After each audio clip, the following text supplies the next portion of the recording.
On this week's episode of A Dryer Dose of Disney, Jared shares with us his opinion of the top Disney live-action movies of all time.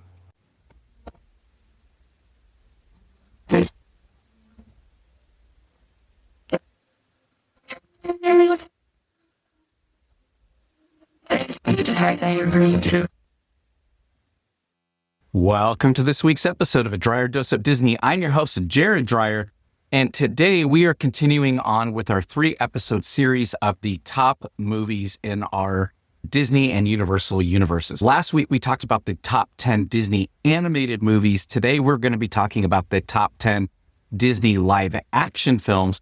And then next week, we're going to be going over the top 10 Universal films. And that one's a huge catalog. So we'll have more to discuss next week as we talk about that.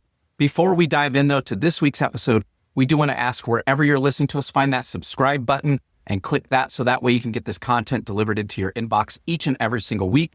And then we've got a lot of great supporters down in the podcast description below. So check those out. Visit our supporters out there and their links. They will definitely save you time and money as you're going to the Disney or Universal parks. So we encourage you to go check all that out, including we've got things like the Southwest credit card that can get you airline miles and the companion pass.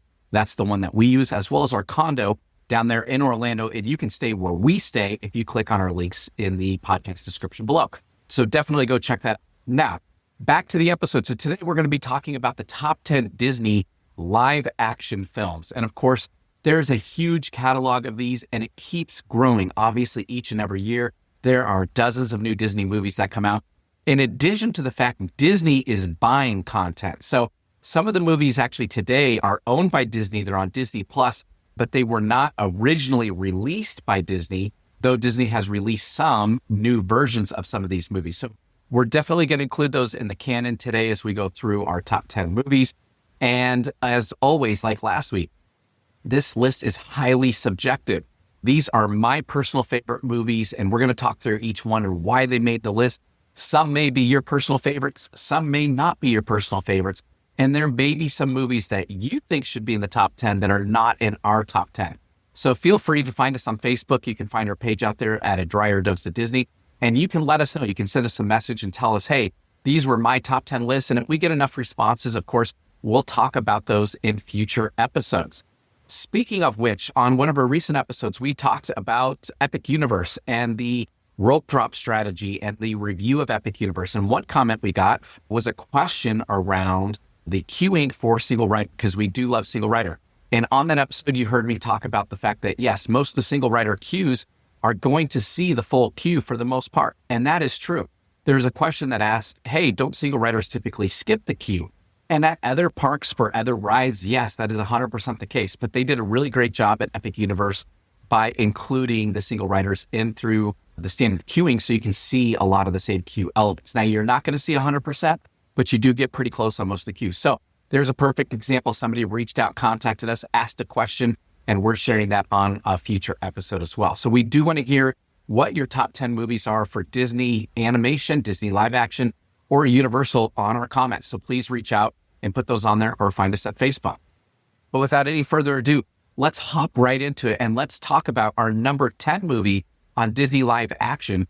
And that is going to be a classic. And that's the original, not the remake, the original Parent Trap with Hayley Mills. And this is a fantastic movie done a long time ago where it was one of the first movies actually where they used the new technology of filming the same actor and overlaying the film with itself. Meaning you have Hayley Mills that plays both Sharon and Susan in the movie, similar to the way that it was done with Lindsay Lohan in the 90s. But what they did is back then, obviously you're using actual film strips. So they overlaid the film strip, would film the scene twice with her in each of the costumes saying part of the lines to her twin, similar to the way Lindsay Lohan did it. But this is one of the first times they ever did it. So that is a really cool feature and a really cool technology that Disney used back then. And this movie's great. So this movie's got some really good comedy. Obviously, it's a great, loving story. And it's just a ton of fun. And this is a movie that I grew up with. It's one that my sisters love. And so we watched a lot of Parent Trap growing up. Now, between the original and the Lindsay Lohan version, there aren't many differences. The movies are pretty similar in nature. And my preference goes to the original just because it is original. It is the classic version. and it's just a ton of fun. So we definitely encourage you to go check that out if you haven't seen it yet. They are very similar in nature, so if you've seen the new one, it's not too different to see the old one, but it is a great movie and a great time. Our number 9 movie is also a classic, and this one's actually strange because it's a hybrid. It is both an animated and a live action film, and that is Pete's Dragon. And we love the original one better than the new one. And of course, the new one's great as well. And there's some great CGI in the new one. But in the original one, you have Elliot the Dragon is a cartoon. And again, Disney inventing new technology. This is one of the first movies that was ever made where they overlaid animation on top of a regular film still. And that's a really cool technology that they developed to do this movie.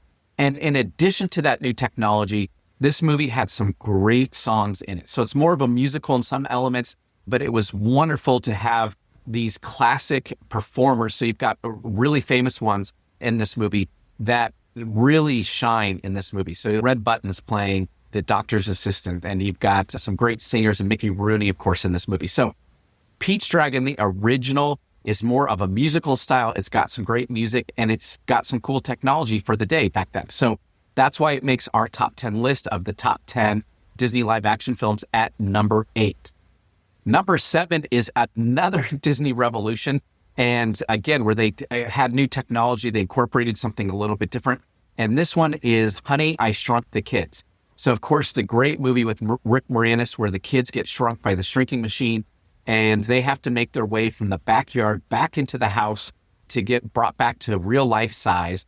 And obviously you have some really cool technology with the set pieces that they designed for this movie. And in fact, some of those set pieces made their way back to Hollywood studios a while ago, and those were used in the Honey, I Shrunk the Kids play area. So if you ever saw that back in the 90s, early 2000s, that was an awesome play area back there at Hollywood studios, and it was a ton of fun and a chance to live that movie. What I love about Honey, I Shrunk the Kids is it had some cool adventure. It was funny at different parts. Rick Moranis is great, of course, but the way that they incorporated the small kids with the humans that were larger size was really incredible. And there was a really cool set design. So if you ever get a chance to watch the making of Honey, I Shrunk the Kids, they had things like a full-size cereal bowl with huge inner tube-sized Cheerios where the kids were floating in that. So lots of really cool things that they did to make this movie the way that it was. And this is one that I had a chance to grow up with as well. So it's very nostalgic, as are the other two that were on this list prior to that. And that's why it made our top 10 list at number 8. In addition to that, let's go to number 7, another movie that I grew up with that I absolutely love. This is one of my all-time favorite Disney movies. And in fact, this one was trying to compete to get higher on the list. And I'll explain why here in a little bit, why it isn't higher on the list. But that is The Rocketeer. And this is an early 90s movie of The Rocketeer. So he's a comic book hero from back in the day, a guy who had a jetpack who could fly. And this movie is amazing. So it's got lots of action and adventure and a love story. And it is just a really great Disney movie with lots of heart, lots of just adventure, which I absolutely love. And it brought a comic book character to life. The Rocketeer, no one's ever remade it since then. Obviously, a lot of movies get remade and a lot of heroes come back in different formats. We've had dozens of Spider-Man and dozens of Batman and Superman. But The Rocketeer is a one and done original. And it's just a really fun movie. Of course, it's done in the golden age of Hollywood, which even amps it up just a little bit more because it's that classic time when Walt was younger and movies were just getting started. So it's a fun movie. The whole family would love it. It's got lots of adventure and it's a superhero. So it's really cool. The Rocketeer. Let's go to number 6 on my list. And this one I can tell you is going to be controversial. I think people are going to place this higher probably on their list. And you will understand when we get higher on our list why it's not up there with some of these others. But for a lot of people, this is probably in their top 2 or 3 movies that are Disney live action movies. And that is Mary Poppins. Of course, Julie Andrews, Dick Van Dyke are incredible in this movie. We absolutely love this movie. Great music that's very memorable. A lot of really great imagery from the chalk art on the ground to the cartoon that takes place as they're out there riding the horses or they go on the fox hunt to going to feed the birds and going to the bay. There are so many memorable moments in this movie and it is so incredible. It made obviously our top 10 list. A lot of people, a lot of our listeners probably have this even higher in their list. And there's no discounting this movie. It is a Disney classic. It is a Disney original, and it is absolutely fantastic. We absolutely love Mary Poppins. And I will say, if you've seen the movie Saving Mr. Banks, which is the telling of how they made the Mary Poppins movie, that is also a fantastic movie. And we wrote that on the same line here, number 6, with Mary Poppins is Saving Mr. Banks, where Tom Hanks plays Walt Disney. And they talk through what that progress was like making that movie. Those two complement each other very well. I encourage you, if you haven't seen either one, to go watch them both. Of course, start with Mary Poppins and then see Saving Mr. Banks. But what was so interesting as they go through Saving Mr. Banks, you have P.L. Travers, who wrote Mary Poppins, the books, and she's very frustrated with Walt Disney and how he's trying to represent her book and her characters. And she doesn't like the fact that they cast Dick Van Dyke. She thinks he's a comedian. He doesn't play the part of Bert very well. But I will say Disney was on point casting Julie Andrews and Dick Van Dyke in this movie. They are phenomenal. They are so good together. And then on top of it, you have the Sherman Brothers, who wrote most of the music for this movie. And that's incredible. So this is a true Disney legacy movie. And I'll encourage you, if you want to get to the root of who Walt Disney was and who his dream team was, go watch Mary Poppins. It's a great representation of it. That takes me to number 5 on our list. And number 5 is one personally for me that I put higher on the list that I know a lot of people probably wouldn't let crack their top 10. And that is Swiss Family Robinson. This was my favorite movie as a child. I watched this movie 1,000 times over and over again. I absolutely loved Swiss Family Robinson. I think it's such a great, heartwarming story of adventure. Again, I love that adventure element of a family who's marooned on an island and trying to survive on an island, fighting pirates eventually, capturing tigers and other animals, and riding, obviously, an ostrich in a foot race. So this movie has tons of fun elements. It's got a lot of family elements between the family Robinson and how they interact with one another, and trying to decide, do they go on to New Guinea or do they stay on the island eventually? And it is just a heartwarming tale that just has a really cool treehouse in it. So I absolutely love this movie growing up. You have, of course, the Swiss Family Robinson treehouse at Disney World at Magic Kingdom, which is obviously a replica of the one at Disneyland, which the Disneyland one was later rethemed to Tarzan, but a really cool treehouse with lots of cool elements. And I know as a kid, I dreamed of living in that treehouse. I thought that would be the coolest adventure ever on Earth. And this movie is just really incredible. Now, one thing that I absolutely love about this movie is the number of animals that they got into this movie. So everything from obviously the Great Dane dogs that they have with them the whole time, to the tiger they capture, the ostrich. You've got a python that they wrestle at one point in the swamp area. You've got monkeys in there that are playing with the family. You've got sea turtles. You've got sharks. You've got so many different elements and animals in this movie. It's incredible. And I absolutely loved it. I thought it was so great. Okay. So let's go on to our top 4 movies. And these ones in the top 4, I have individual movies for each one, but these ones are each tied to larger now Disney universes. Okay. So that in and of itself makes these movies just a little bit more epic in the sense that there are so many movies tied together that work together to create these universes that create these stories that are just epic, right? So because of that, those elements help levitate these to the top 4. So that's why, like earlier, I said Mary Poppins is at number 6, and a lot of people would put that in their top 2 or 3.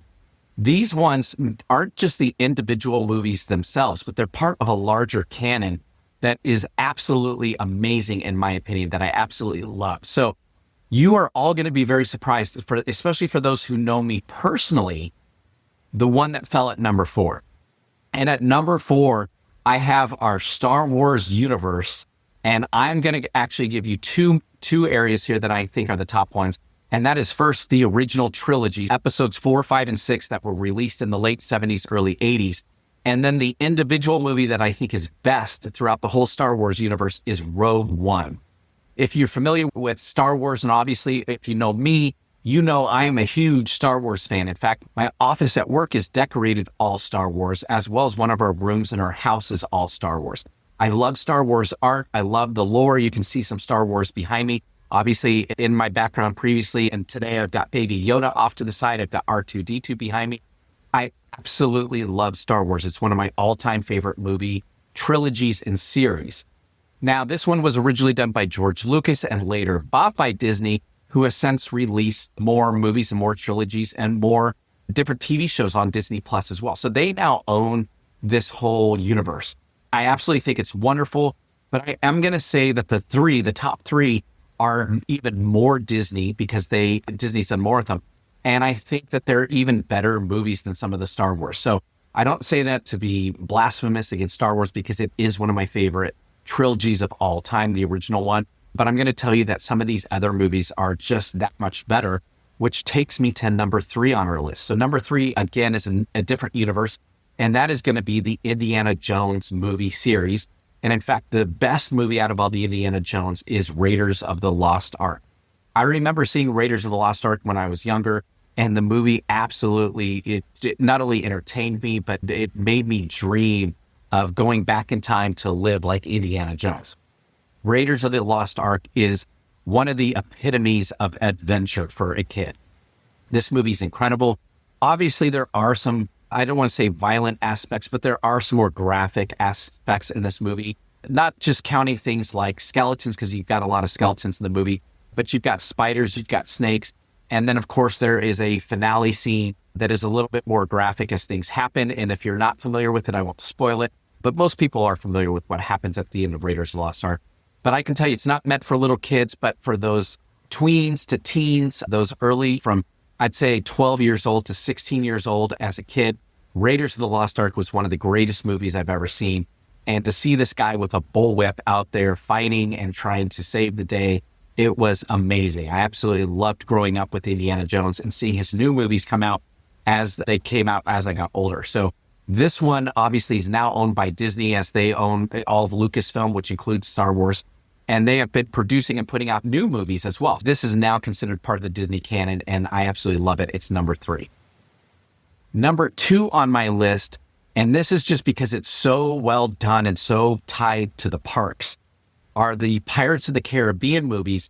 And I'm going to give you 2 that I think really stand out in this Pirates universe with Jack Sparrow. And that is Curse of the Black Pearl, the very first one, with Orlando Bloom and Keira Knightley. I think that movie's absolutely incredible. They did such a great job on their first go trying to create this new universe, and to have sword fighting and pirates and all the curses that come along with it. And this movie is just incredible. It really shows what the ride is like. So you get the dark city and the city in peril under attack by these pirates. And the movie did a fantastic job bringing that to life. I think they did better with Curse of the Black Pearl than they have done with things like the Jungle Cruise movie or Haunted Mansion movie. So Pirates definitely made my top part of the list. In addition to Curse of the Black Pearl, I think their 5th movie in the series, Dead Men Tell No Tales, is also a fantastic adventure. Though you may not have Orlando Bloom in the whole movie or Keira Knightley in the whole movie, the new characters that they brought in do a great job telling the story. And this one has a lot more heart in it than some of the others. So because of that, I absolutely love Dead Men Tell No Tales. And that makes Pirates of the Caribbean number 2 on my list. And again, a lot of my friends or family may question, hey, how did Pirates of the Caribbean beat out Star Wars? I think that the adventure in the movies and how they tied this intellectual property to Disney and to the parks, being an original Disney piece of work, is amazing. And that in of itself is why this one's number 2 on my list. So let's go to number 1. And I'm sure if you know me, or if you already are very familiar with the Disney catalog of movies that are out there, you know exactly where I'm going to go. And that is the Marvel Cinematic Universe. I think Disney, with their 20-some movies, probably over 30 now, of Marvel movies of all these superheroes, has done a fantastic job with this intellectual property. And they have taken it completely to a new level, a new world, and a new realm. The Marvel movies, if you watch them, they're in different phases. The first 4 phases are absolutely incredible, how they build these stories and then start to weave these stories together. So my top movie in Marvel is Avengers Endgame, which obviously came out a few years ago and is one of the top grossing movies of all time. I will also throw out a little kudos to Infinity War, which is tied to Endgame. Those are the first and second movie in that series together. But Endgame took all these characters, and not only did they give them more heart than they had in their individual movies, but they gave some cinematic elements that haven't been seen really before in movie history. Now, what I mean by that is you have some really big epic moments in these movies. So when you look back, and we'll talk about this next week as we talk through Universal movies, the top Universal movies have some really key elements, single things that happened in a movie that made them fantastic, made them great, made them top of the charts. What is different about the Avengers movie, and specifically Endgame, is you have multiple moments in this movie that happens. So for example, and again, I hate to spoil things, but I think so many people have seen it, it's okay to talk about it. Throughout the whole Marvel canon, you've got Thor's hammer that no one else can carry except for Thor. And then as you get into Age of Ultron, Vision is able to carry Thor's hammer. Fast forward, we're now in Endgame, and there's always been a question whether or not Captain America can carry Thor's hammer. And that gets answered in this movie. And that moment is epic. If you've ever seen videos of people when they first screened Avengers Endgame, you have the whole crowd going nuts and losing their mind when that happens. Fast forward in that movie, as the battle continues, you have the portal scene where Doctor Strange has told Tony Stark there's 1 in 14 million chance of them winning, and there's only one version in which they win. And the portals open and all the heroes come back that were lost, that had been moved to dust in the previous movie. They're back. They're going to help in this battle. And it gives me chills to think about. In fact, when I first saw the movie, I was so excited. I had tears running down my face when all these heroes come back and they all fight together. And I will say, as far as cinematic movies go, that is the most epic experience I've ever had at a movie in my entire life. Beats every movie I've ever seen as far as that element of just lifting up your spirits and getting you really engaged with the movie. So Avengers Endgame takes the cake. And because of that, it's at our number 1 spot. Now, like I said at the top of the episode, this is completely subjective. These are my opinions. Of course, we want to hear yours. So if you have opinions of what are better movies, you can leave them in the comments on YouTube, or you can find us on Facebook and write us and message us there. And we'll talk about those in future episodes. But we want to say join us next week as we talk through Universal movies, which has a bigger catalog of movies than all of Disney combined. So Universal has been in business obviously just as long, and they have way more movies that are released every single year and more variety of movies. So a tougher list to create, but I think you guys are going to enjoy the list that we have next week.